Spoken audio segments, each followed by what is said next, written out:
thanks for joining us. We're thrilled to be able to offer our second panel discussion. Our first one was last night. We have several more, 5 or 6 more at least through the balance of April, and hopefully you'll be able to tune into those that work for you. But they're called our Valpo at Work Alumni Panel Series. And this evening we're joined by 3 young alumni who have recently been in your shoes and want to share some advice relative to the job search, the transition from school to work, life after Valpo, maybe some tips on what they might have done differently while they were at Valpo for you all before you graduate. And let me introduce them real quickly just by name, and they'll tell you a little bit more about themselves. I'm also going to introduce in a second, well, I'll do it now, Anna von Segern. Anna's going to moderate this evening. She's a senior here at Valpo, and therefore a fellow student of yours.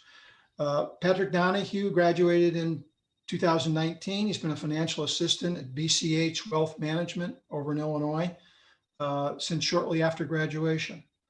Adam Reister graduated in 2013 and has had a number of different number of different opportunities and jobs since graduation.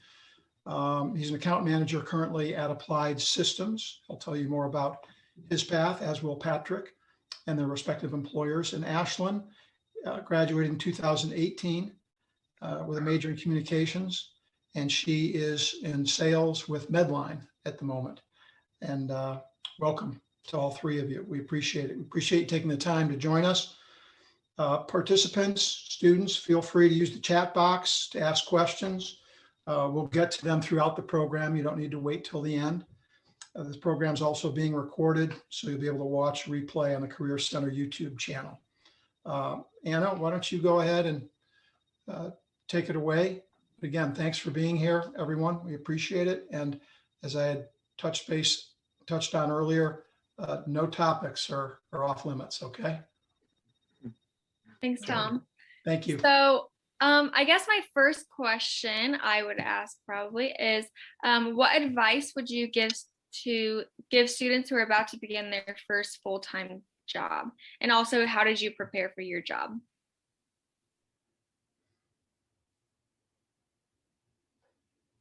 Oh, I'm lit up.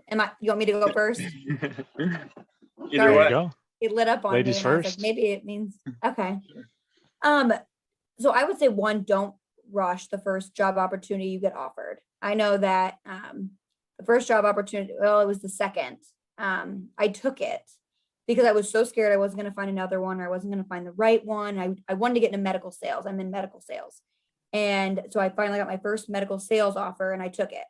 And I ended up backing out on it, which honestly, it kind of looked bad. And luckily, I think they knew I was new to it, and I don't think there was any like harsh feelings. But then I ended up finding Medline, which was a way bigger company, way more what I wanted to do. And I just wish that I wouldn't have just rushed into it because I was scared that I wasn't going to, land. Ultimately, like, this truly is my dream job. And I know not everyone's lucky enough to like get your dream job right out of school, but my advice is just don't jump into it if it's just your first or second job offer, if it doesn't feel right. And then my second, I think that was really my main thing, actually. So I'd like to echo some of the points that Ashlyn was making there.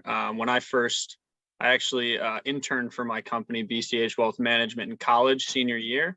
And I had a connection. I knew the owner there, but so I was all ready to go. I was like, all right, I'm going to graduate. I want to go and work there. That's just how it's going to be. But my boss, Brandon, he gave me the advice. He was like, hey, you got to see what else is out there. Even within the same industry, jobs can be completely different. Even though you're in the same role, depending on how the companies handle it, it can be completely different. So yeah, just to echo what Ashlyn was saying, he made me kind of explore the industry, apply to a bunch of different places. He's like, hey, maybe someone will give you an offer that you can't refuse. Maybe there's tons of different things that could happen. So kind of just having that understanding of what you're getting into before you start your job, it'll really help you make kind of the best decision you need when you're selecting, all right, I want to go work for them. Everything aligns. So. That's great. Don't want to reiterate what's already said because I would add to that as well too. But I guess I'll, in addition to that, is don't feel like it does have to be perfect, right? Like definitely go into what you're going to enjoy and make sure you do your research and things like that. But if it's been like a long time, or like you aren't necessarily sure exactly what you want to do, be okay with getting a foot in the door of like, this is the industry I want to do, or maybe I want to do some financial planning, but I'm not sure which company yet, right? Like in the sense of Patrick, like be okay with trying something out. Now it might not go well, like Ashlyn, right? Like maybe you could have skipped that step. Okay, but that was a great learning moment. And you can now share that with anybody else, and you can learn from that on your second job. Or maybe if, maybe you get promoted, right? You can use that for a different position. The way I got my first job out of college, I literally was working the career center as a career center ambassador. I wasn't at the career fair. I was working the career fair, and the group that I was with that I initially got hired by is called Ethos Group. I'm pretty sure they're an active recruiter at the career fair, so look them up. They were one of two people in suits at the career fair. And I said, I want to work in a suit, right? Like, just like Ashlyn, I want to get into medical sales.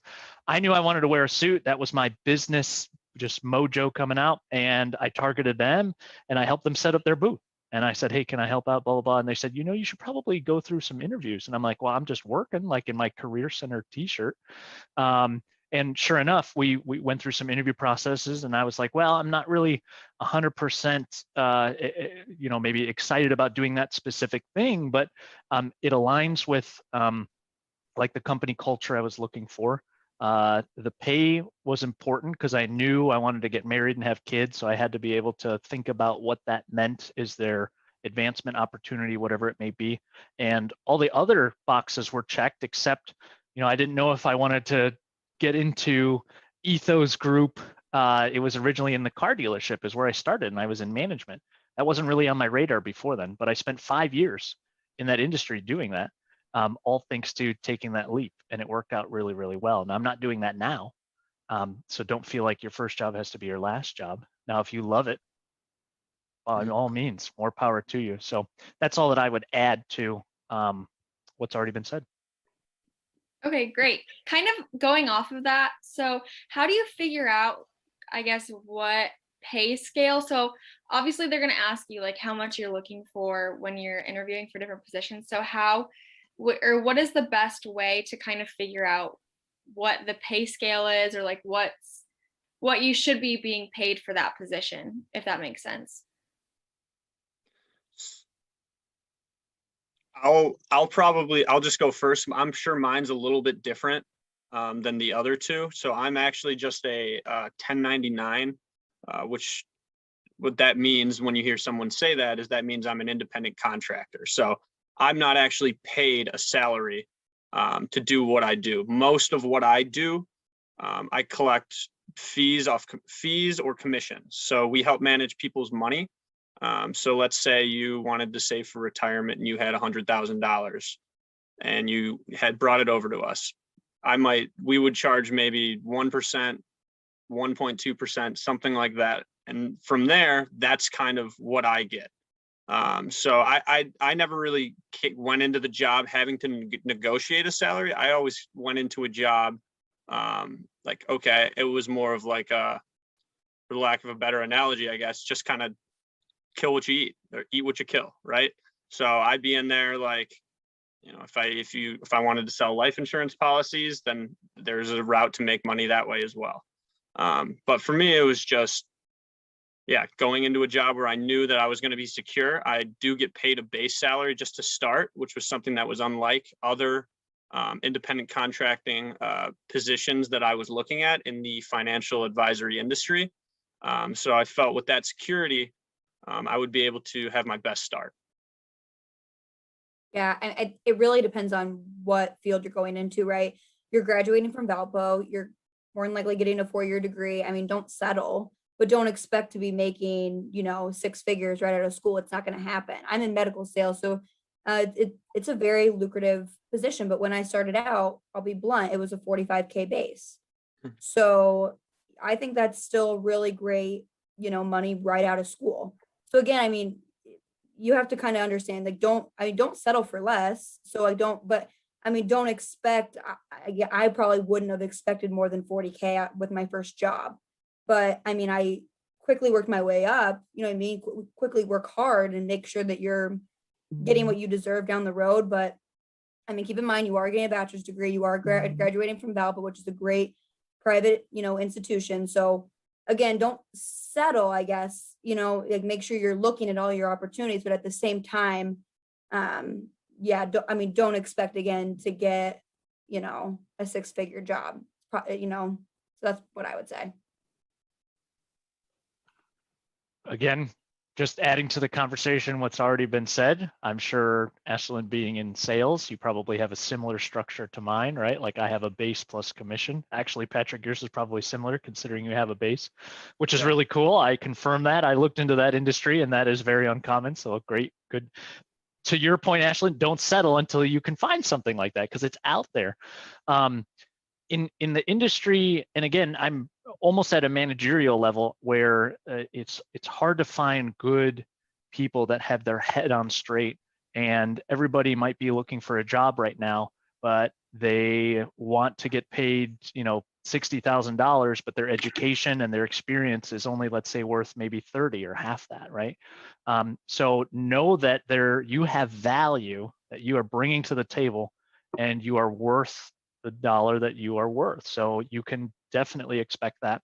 But explore all options, right? So my first job out of college, right? Like, I had a base as well too, and there was some training period and things like that. But in my second year, it was also very lucrative. So I didn't get to the number goal I wanted to be my first year, but my second year I did.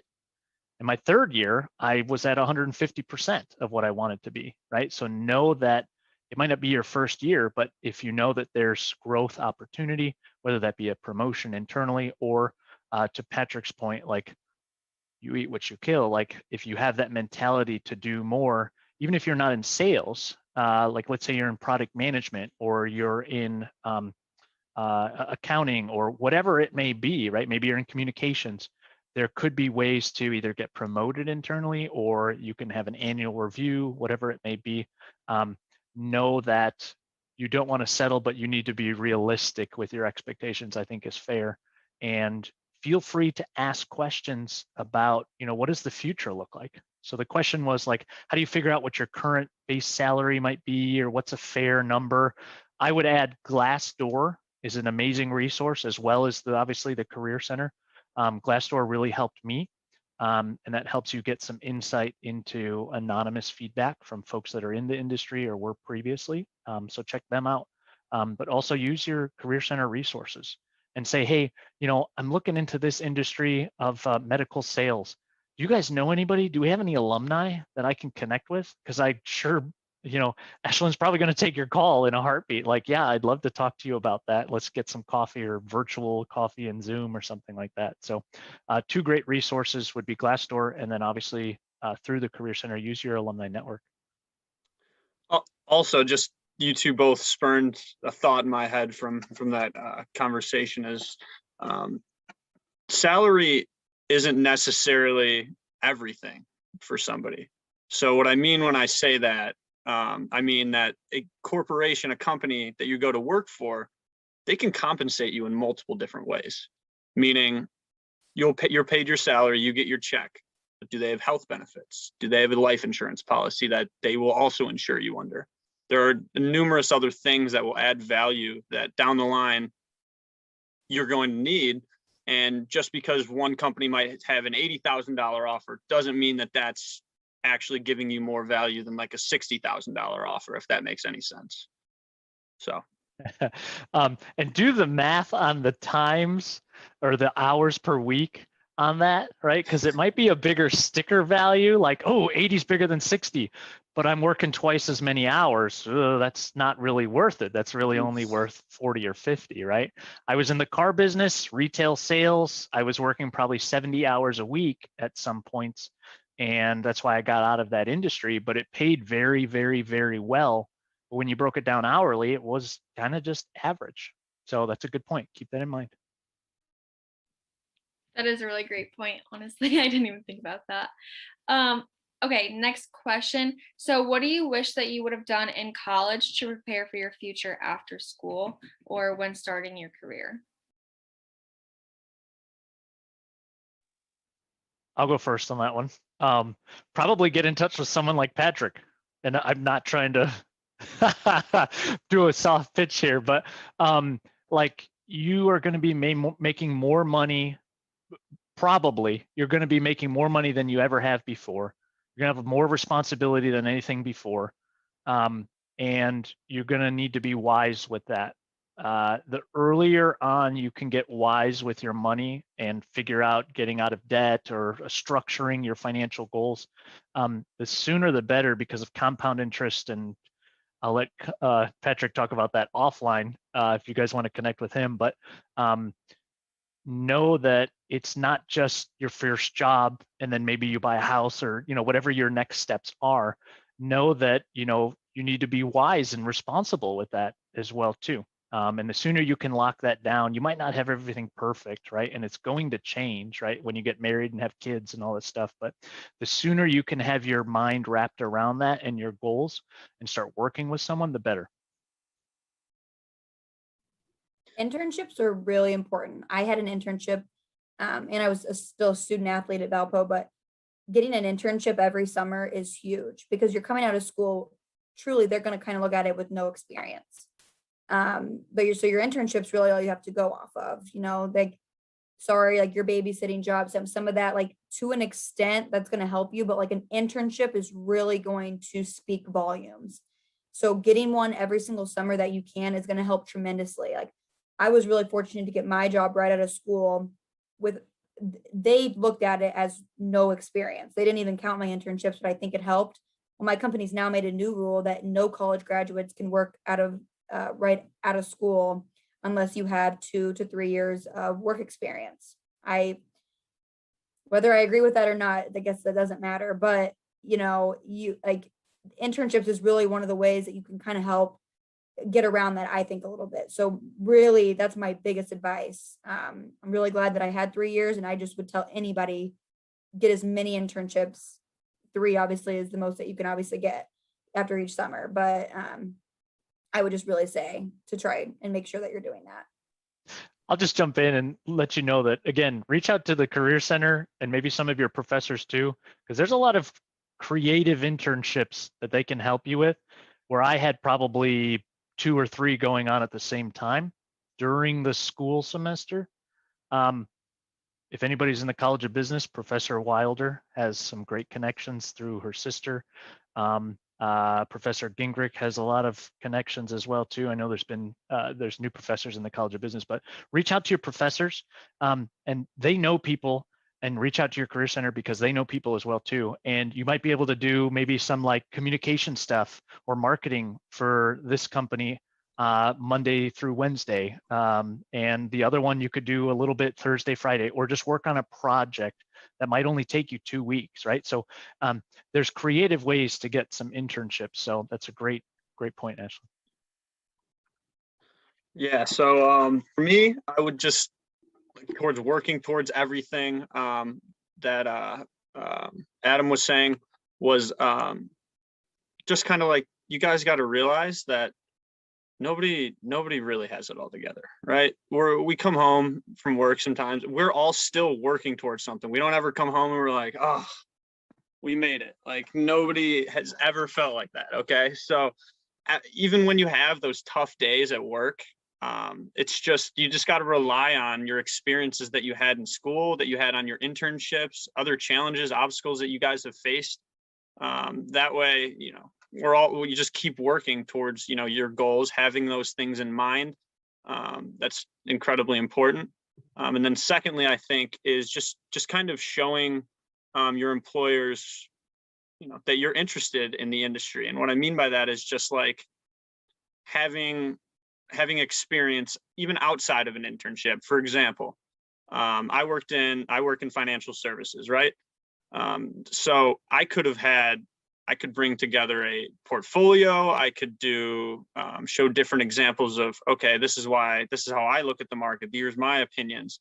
Doing your own independent research into the industry that you're going into and just kind of having a focus or an idea of how you want to impact people and help people with whatever you're doing, that will be the best guide I think that you could have.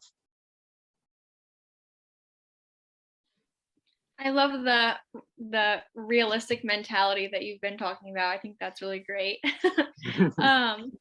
So how did you guys' experience at Valpo help you find your first position after graduation?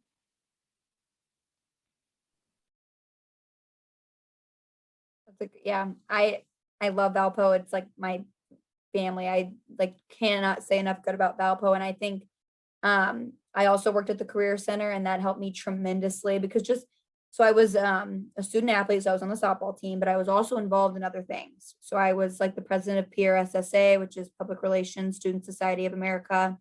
I was also in a sorority. I worked at the Career Center. I wrote for the Torch. So getting, you know what I mean, being able to then walk into the interview, because kind of like what I said, you're fresh out of school. So I mean, you need a leg to stand on. So the more that you can say that you were involved in, the better. So Valpo was just amazing because it was a smaller school. I could still play my sport, but even if you're not an athlete, that's okay. Get involved in as much as you can. Valpo's so small, so it's so nice because everyone kind of knows everyone. You can really make good connections with your professors. You can get a job on campus and you can get involved in things. So I mean, you don't need to get involved in everything, but I would really, maybe have a job and maybe, get involved in some groups. Because really, again, the more that you can say that you did and were involved in and doing, that's just, it speaks more volumes to your resume and you as being yourself. So to kind of echo Ashlyn's point there again, one thing, if I had to look back and say I have a regret of something, it'd be not doing more things in college. And I'm sure these two were involved in a number of different things as well. And I'm sure they would probably tell you the exact same thing, that they wish that they had more time in the day, more opportunities to go and, participate and be around people. So in terms of how Valpo got me ready for my first job, just really being able to talk to all of my professors and lean on their experiences was something that I've always felt was a strong characteristic that I had. I had no fear going in and talking to teachers and just being like, I literally don't know what I'm like. I don't know anything about this. Can you help me out? And they're more than willing to do that. That's actually, if anything, I'd say that's exactly what they want to hear. They don't want you to go in there like, I know everything. They've been it. They've worked the jobs. They've been there. Just relying on their experience and their connections is huge. Talking to different people in the industries you're interested in, it's just, yeah, it's paramount. So. Well, I kind of let the cat out of the bag that literally my involvement with the Career Center, working the career fair, got me my job. So I guess that's a plug for you, Tom, and the rest of the Career Center. It's literally could get you a job just for working at the Career Center. But I was involved in I ran the gambit, right? Like I was in the men's club soccer team. I was part of the Delta Sigma Pi business fraternity. I was also in Future Business Leaders of America. I was part of SIGEP. I was on the Safe and Empowerment Board. I was the president of that. I was involved with College Mentors for Kids. Like, find whatever your passions are, and I guarantee you that Valpo has some sort of organization that you can invest in. And even if it's not a lot, like I was invested in a lot of different things because I had a lot of different passions, and that was my thing. But like, even if you can't do a lot and you can't necessarily go wide, then go deep so that you can come to the table, like Ashlyn and both Patrick are saying, like, you might not have a lot of work experience, but you can point to, hey, I was the captain of my men's club soccer team, or whether that be softball or baseball or basketball, or if you're in any sports, or maybe you're not in sports, but you're on the engineering team, or you're on a communications team, or you're part of an organization, and you can point to that and say, hey, I led this team, or I held this position, or I started this project. Or whatever it may be, you can point to those. And yeah, it might not be work experience because you didn't work at a Medline or an Applied, but you were doing work by all means, and you were managing projects and you hit deadlines, and you can show time management skills and being able to hit an objective, whether that be accomplishing that build or winning the championship, whatever you're talking about, you can point to those and you can bring out the skills that an employer is looking for that they can't teach or coach you. They can teach you how to be a really good salesperson, whether you're selling medical sales or I sell software. Like, they have a sales process, and there's probably a way that Patrick meets with his clients, and there's a process and that he can follow. But the soft skills can't be taught or coached or anything. So they're looking for, like, how is your time management skills? How have you developed from a intellectual standpoint? What initiatives have you taken? What risks have you taken? What mistakes did you learn from, right? Like, be honest and say, hey, I was part of a DSP and we went to a leadership conference, and yeah, I really fell flat on this presentation that I did in front of hundreds of my peers. But guess what? This is what I learned out of it. And next year when I went back, or something like that, right? Add to your story. Your story is unique for who you are and whatever it may be, regardless of if you're involved in a lot of different things or just one thing really deep. Whatever you do, you can add those to, let's say, your internship experience and your job experience and those kinds of things as well too. You're telling a story of why an employer would want to get you, not just some random Valpo grad, right? Kind of going off of that, I feel like something that the Career Center has been pushing a lot is tapping into Valpo's alumni network. Of course, you guys are all alumni now and you're here talking to us.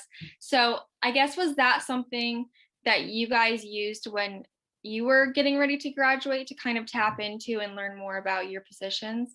And how was that helpful, and how did that go? I used it.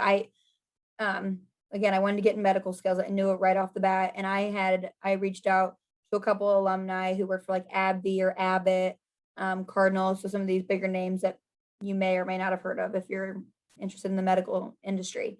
I didn't really have much luck. I mean, they did help me. They were all very, very nice. It didn't ever like lead to an interview. I got this one on my own. But yes, all the Valpo alumni were amazing. Everybody always responded when I reached out on LinkedIn and gave me really, really great advice. So no, it didn't help me like necessarily like land this job, but I think their advice did help. And they were always willing. So again, it's the same thing though when you're applying for jobs. You're going to have to apply to 10, 15 different, you're probably going to have to reach out to 10, 15 different alumni, maybe to get a response sometimes, or to get, that information that you need. But most definitely it was really nice just hearing their story and their advice. So yes, I would definitely recommend reaching out to alumni. And even if they're not really, maybe necessarily in the field you want to go into, they might know somebody who knows somebody, right? So it never hurts.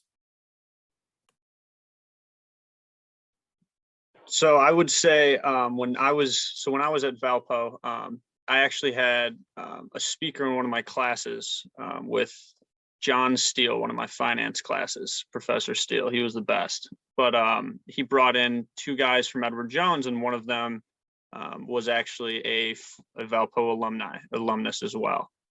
So after, of course, they went through their presentation kind of about how Edward Jones works, their whole process. What was it like for them to, train? What was the training like? And just grabbing their ear afterwards and talking to them right away was super important. Because I later learned, I went in and was talking, and Professor Steele was like, hey, listen, I've been in finance my whole life, but I haven't actually explored like the personal wealth management side. So he's like, I actually can't really help you on that side and give you a ton of great advice, but here's a list of other people that, could definitely talk to you about that and be able to help. So just talking, like everyone, like we've been saying, networking with people. What do they say? What's the cliche saying? Your network is your net worth, or something like that. Yeah.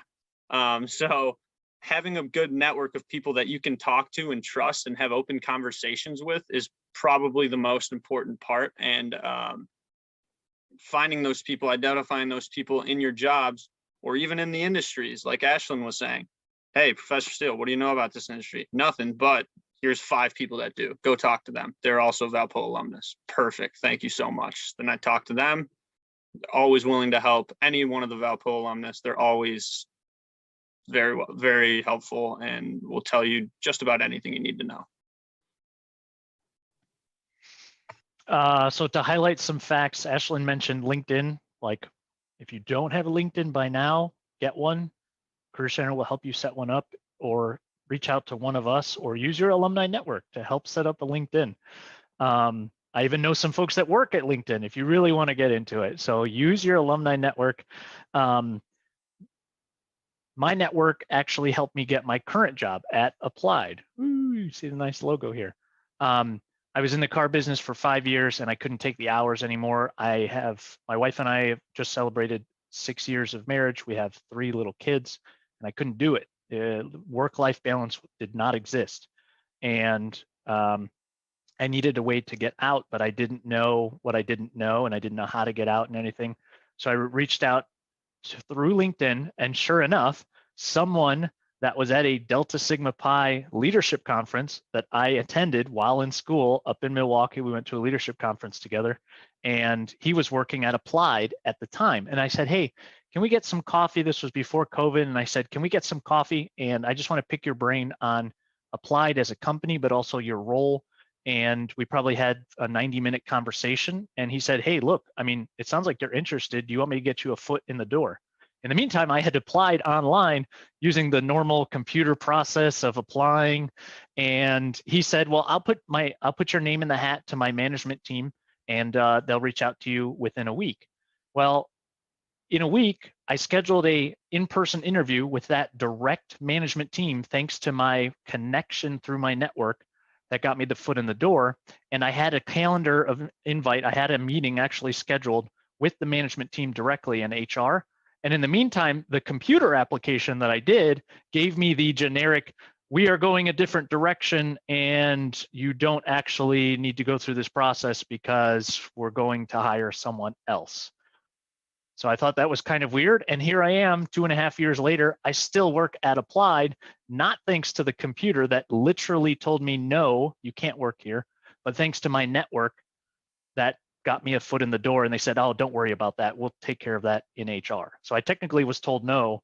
And then here I am 2.5 years later, I'm actually working at this job still, thanks to my network. So going back to the statement we made earlier about different organizations and being involved on campus, it might not necessarily help your resume, let's say.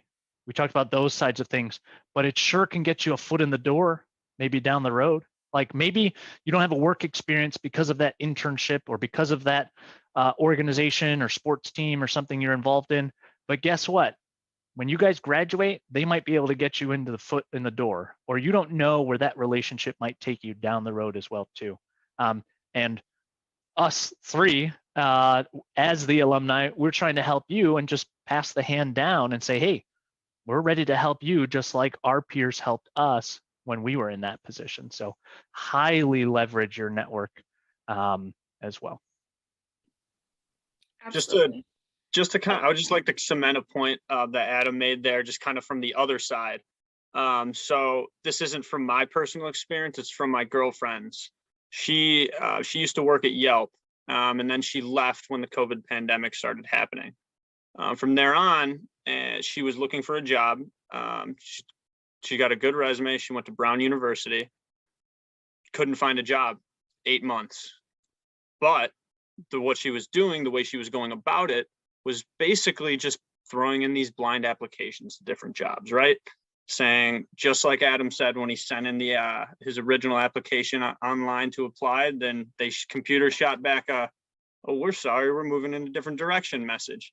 She's read hundreds of those, and the way that she got her current job, she literally started this week, was because she reached out to her alumni. She found someone in her network, and from there on, they were like, hey, perfect. We'd love to work with someone else that's an alumni. We know exactly what you guys were talking about. Come on in. Let's get an interview started. And like I said, she started this week. So it's really about work. Like, your network is definitely the most important part. You could have the best resume in the world and still just get denied because you don't know anybody there. So Really quickly, I agree with both of them. I don't even waste my time applying on Indeed, ZipRecruiter, Glassdoor. That's me personally. You could take what you want with a grain of salt. I won't probably ever either. The reason I got my job at Medline is because I reached out to people on LinkedIn. I reached out to 15 different people that worked at Medline until finally one person replied. And it wasn't an, Valpo alum. I knew I wanted to work at Medline. And so I reached out to 15 different people and one person replied, and that's how I got the interview. So, I mean, again, do what you want, but kind of like what Patrick said, you can apply to all these different places, but at the end of the day, you have to do something that kind of stands out to people. So, And all it takes is that one connection, right, Ashley? Like 1 out of Right. 15. That's not a pretty Yep. good hit ratio, but all it No. takes is one. And here you are. Yes. The only thing I'll add on this topic before we move on is don't be afraid to ask. Because yeah, if they're a Valpo alum, like, yeah, they're going to love helping you. Or again, if you're part of an organization that they work to, like, oh yeah, you're a fellow, whatever it is, like, I'll love to help you. But maybe they're not. And maybe you just found them on LinkedIn or whatever it is.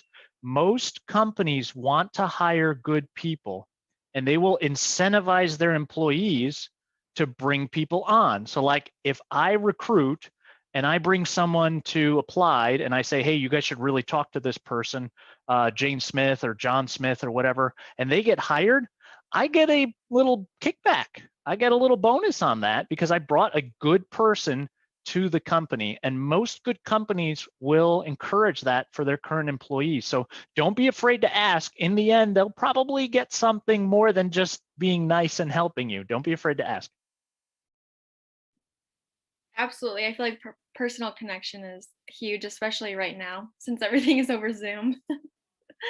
Okay, so what kind of advice do you wish you were given in your undergrad or even before you got into the industry you're in right now? Honestly, Just in just general, or yeah. You go a lot of different ways. I guess. Yeah. Yeah.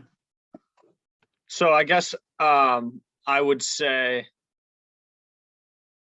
that I completely lost my train of thought there. Can you repeat the question one more time?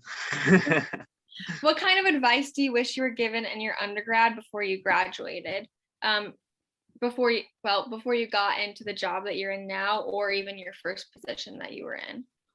Right. Perfect. All right. It's back on the tracks. So it's just really not, just don't be afraid to start anything. Don't be afraid to talk to people. For my position, especially, I'm 24 years old. I'm in an industry where we manage people's retirement assets. We manage businesses, insurance plans, their 401ks, things like that. So for me, going in, trying to procure a new client, this person might be a 45-year-old husband. He has a family. He's been working his whole life. He has lots of money saved up into his account.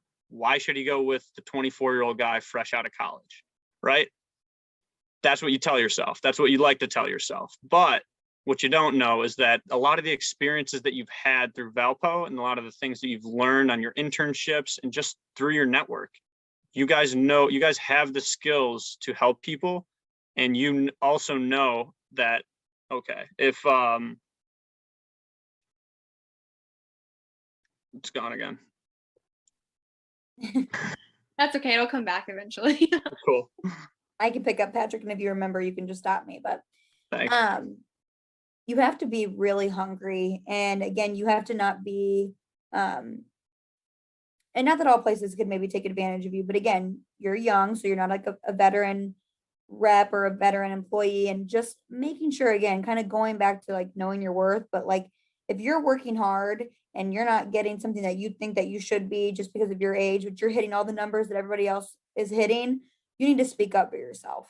And I mean, don't speak up for yourself if you're not hitting your stuff, but I mean, if you want to get promoted, I've been working at my company almost 3 years and I've been promoted 4 times, but eventually it was hard that first time. They didn't want to promote me because I was right out of school and I asked to be promoted within my first 7 months. And they thought, well, this is a 2-year role. And I was like, okay, I didn't say this, not that I don't care that it's a 2-year role, but I've hit every single other target that all these other veteran sales reps are hitting. So just because I'm right out of school, that shouldn't alter me from being promoted. So I kept going and I would go up the chain of command. I'm not saying this always, but it's you know, you got to get where you want to be. And if you're doing everything right and you're putting your nose, you know, to the grind and you're doing everything that everybody else does, you know, it's a dog eat world. But again, I'm in sales, so I have a different mentality, but you have to work hard. And if you're working hard, again, don't be afraid, like what Patrick said, to ask questions and to really, again, you know, it's your career. It's, you know, you have to defend yourself and you have to be able to, again, just work hard. And if you are doing that, then don't be afraid to ask those questions and stand up for yourself if you need to. It's great. And I think the three of us are a little biased because we're all in a way in sales, right? Like we all have to talk to people. We all have to bring solutions to the table. Yeah.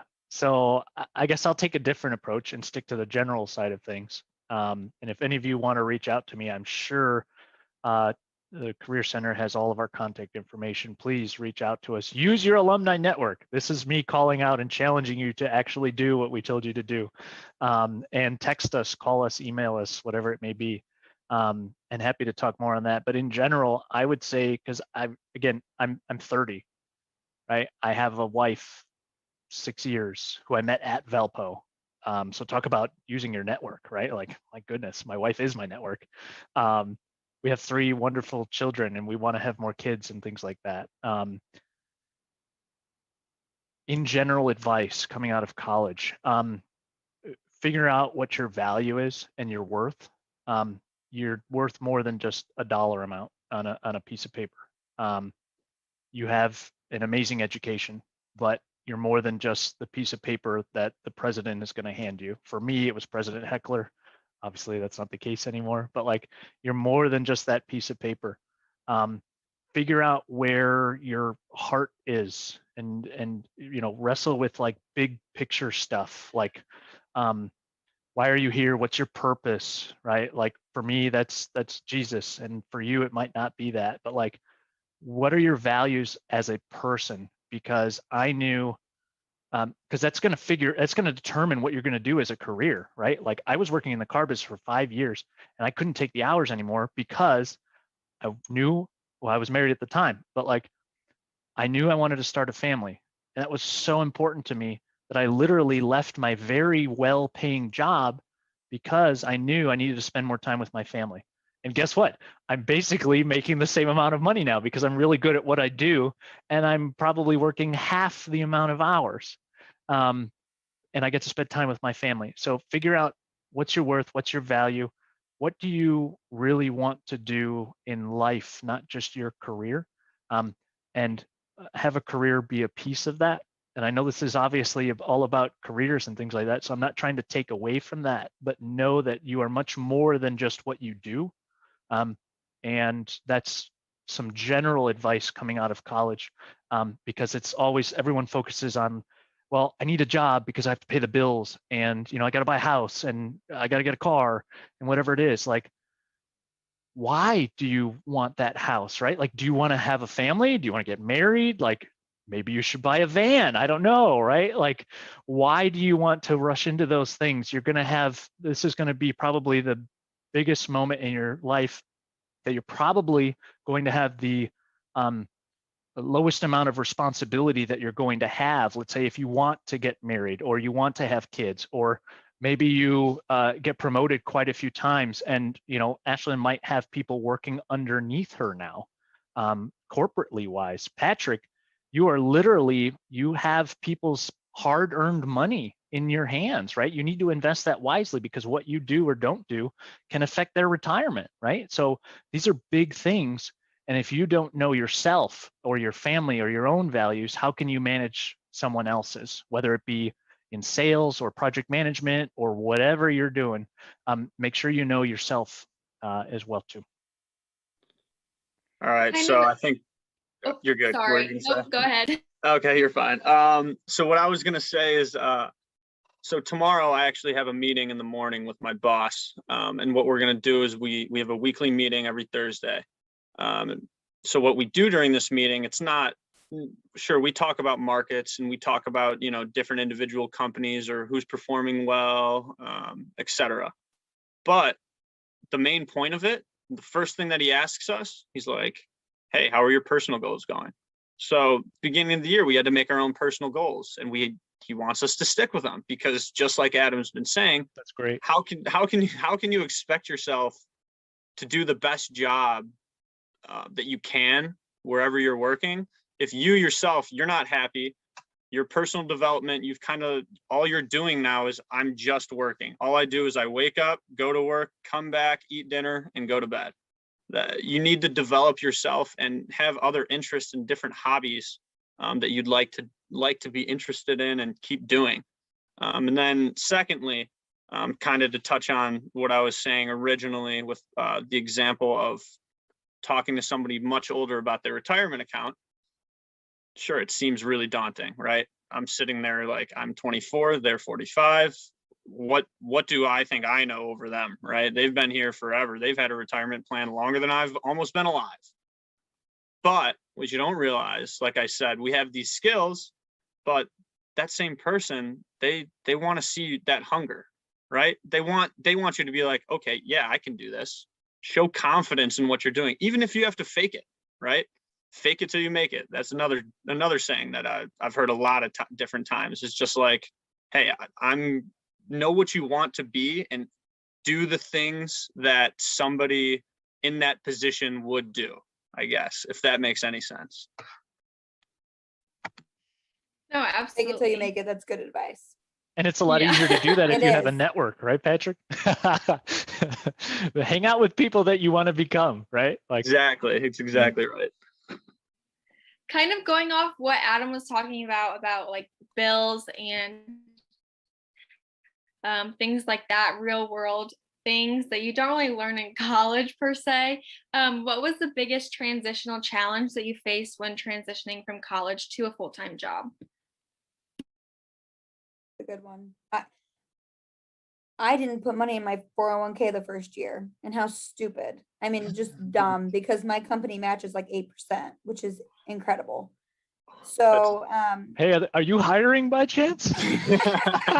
That's awesome. yeah. But again, you don't learn this in school. You don't learn about like, well, how much money should I be putting back into this? And you really don't learn that stuff. And it's kind of sucky because you kind of need that. And so start putting in your 401k right away. I just wanted more money to go and kind of do whatever with. And now I'm like, oh my gosh, I could have had so much more money if I started putting away in my 401k right away. And just learning about the different benefit plans. You know what I mean? Like, I didn't really ask those questions. Like, when you get out of school, you can stay on your parents' insurance. But I just recently got married, so I had to get off and get on my own.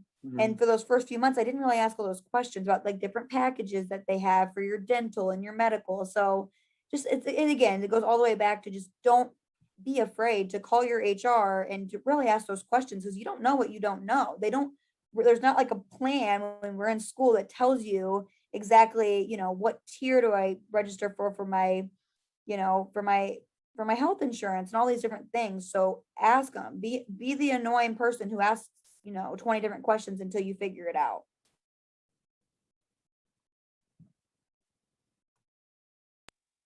I don't know if that makes you annoying. That's what HR loves that. That's why I can't work in HR. Like, I can't stand that. Just kidding. I touched on it earlier. So coming out of school, you're going to be making more money likely than you ever have. You want to be wise with that. You want to connect with someone like a Patrick. Shoot, maybe you want to call Patrick. Like, I'm not, pushing him, but like, be smart with your money as soon as possible. Ignorance is not a bad thing. I'll say that again. Ignorance does not mean you're dumb. It just means you don't know what you don't know. I don't know what I don't know. I don't know anything about medical sales. I know a lot about sales, and I know a lot about assets under management and financial prospects and compound interest and things like that. But I'm ignorant in a lot of different things, and I admit that. Totally be okay with that. Ignorance is not a bad thing. But the sooner you can prepare yourself, and you don't have to know everything, but the sooner you can prepare yourself, and if you know yourself, and I said this earlier, if you know your value and you know your plans, like, you might not have it set in stone, by golly, but you might know, like, okay, I do want to get married. Congratulations, Ashlyn. Maybe you Thank do you. want to have kids and start a family, or maybe you want to adopt. I keep saying kids, like those are, I'm biased, right? Like, maybe you don't want to have kids. Maybe you don't want to get married. Maybe you want to travel. Like, just know what your goals are, or at least have a pretty darn good idea. And then wrap your arms around that so that you can say, okay, this career path is going to help me accomplish these goals. Or I really want to get into medical sales, and I'm going to do everything I can to get there, whether that's reaching out to 15 people on LinkedIn, or I want to get to $1 million assets under management, and I'm going to knock on doors and go through shoes until my feet are blown out, right? Like, have a goal and go get it. That's going to help you.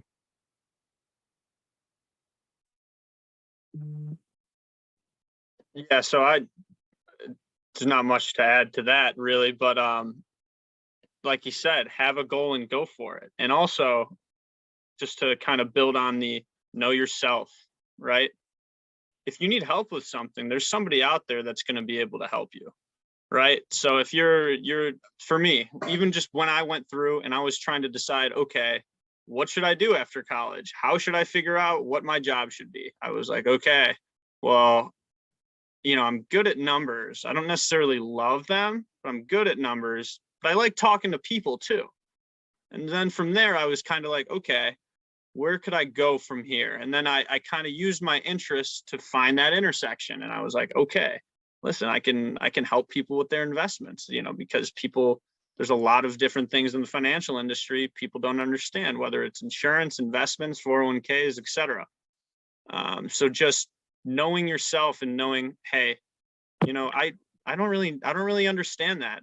Hey, could you help me out with that? Hey, Pat, do you know anything about a 401? How much could I contribute to my 401k? What's the most I could contribute, etc. Just different questions like that. People are willing to help. So just know yourself, what you're good at, and focus on those.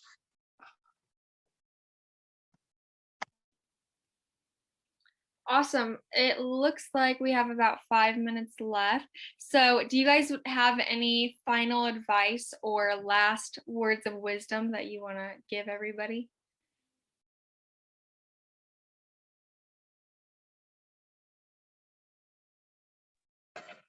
I guess I would say whatever you like doing the most, keep with it. It may not even be your career. So I was a baseball player at Valpo, so I obviously have a passion for the sport. But in my industry, I don't necessarily do baseball all day. I work with different people and families, helping them plan for savings.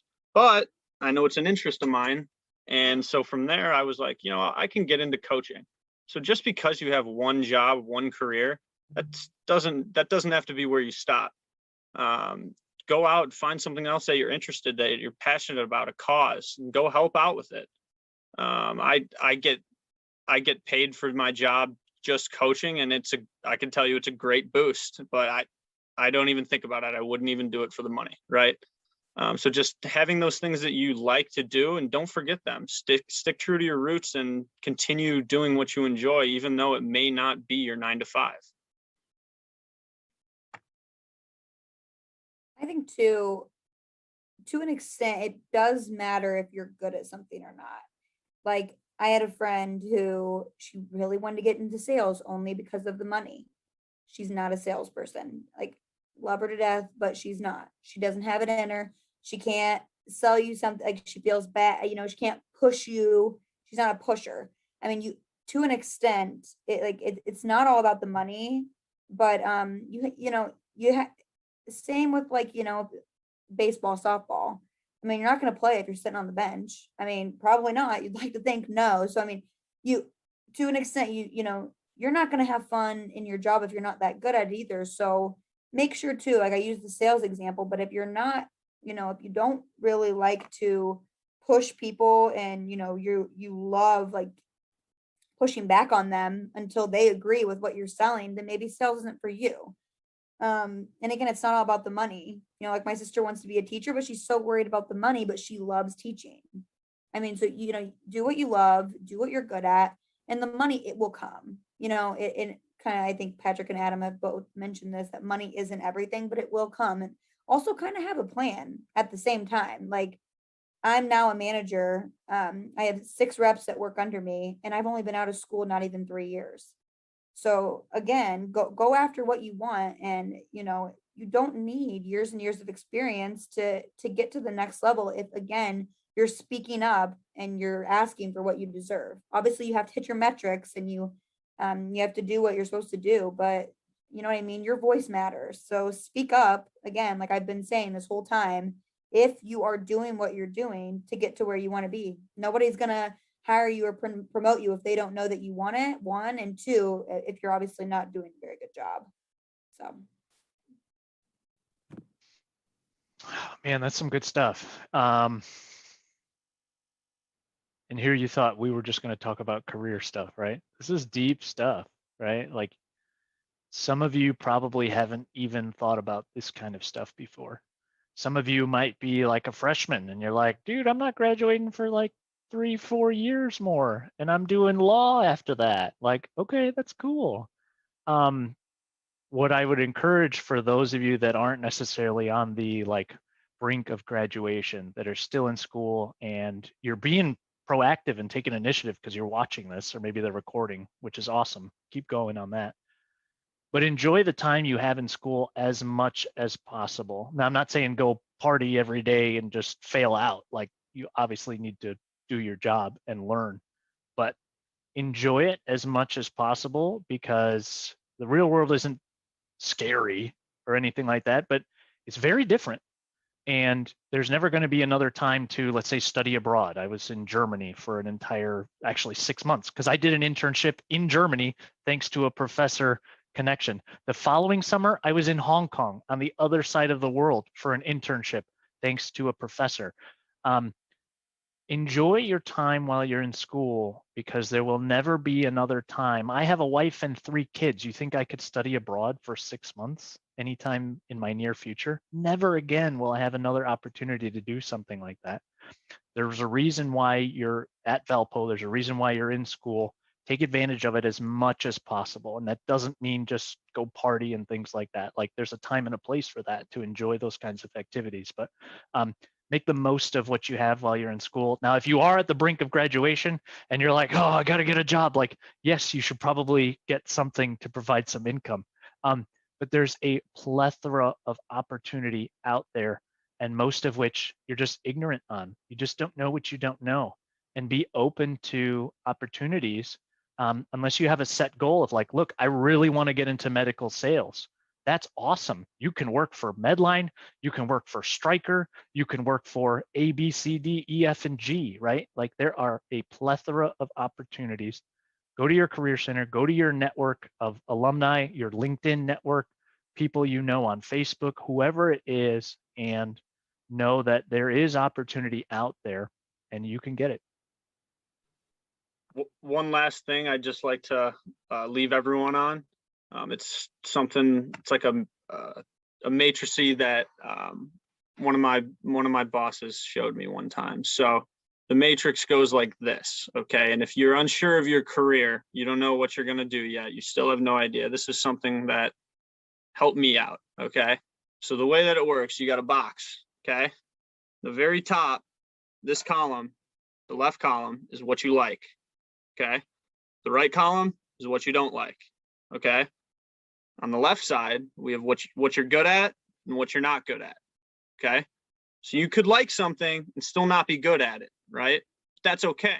You can get better at that. That's something that you like to do, right?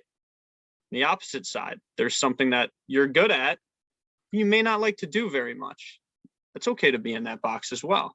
You just have to find different opportunities to go do something else.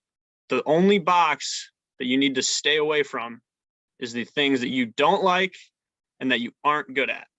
Those things will never bring you success, okay? But if you can find something ideally in that first box of the things you like and that you're good at, that's the sweet spot. That's when you start cooking with gasoline.